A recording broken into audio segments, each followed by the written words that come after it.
I'm in Bordeaux, in Pomerol. I've spent a morning with Christian Moueix, a legend in winemaking, makes some of the greatest names in Pomerol and Bordeaux. Things like Petrus, Lafleur-Petrus, Trotanoy. Also in California, Dominus. Wonderful wine, great history. But I'm here, I have to ask the three questions, of course. So Christian, tell me, what's your definition of a great wine?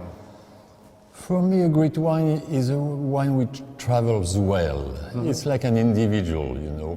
There is such thing as people who are good farmers, but they are local. They are local wines. You enjoy those beautiful rosés on the French Riviera, but you cannot drink them in New York. You know, they don't adapt to the space. When a great wine, like great individuals, you can be in a meeting in Tokyo, in a restaurant in New York, have fun in Roma.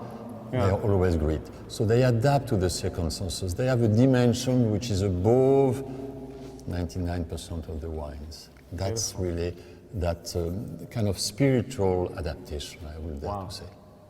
The second question is, what's your inspirations as a winemaker? When you're making wine, what are those inspirations you have?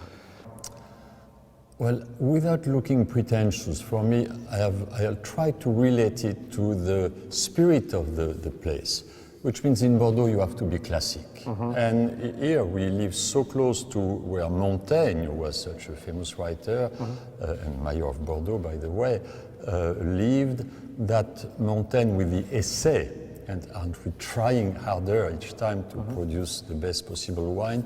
So classicism in Bordeaux is really what we need. Really. So that's the approach, to be as close to the terroir and very respectful. But you said also in French, essay. Does that mean actually trying to even do better? Absolutely so. And you know, the perfect wine is still to come. Yeah. In California, it was more complex. I do remember when I created Dominus with two partners at the time, I said, for me, Steinbeck expresses the feeling of California. It is a wilder place, clearly, than Bordeaux. It does not have the same classicism.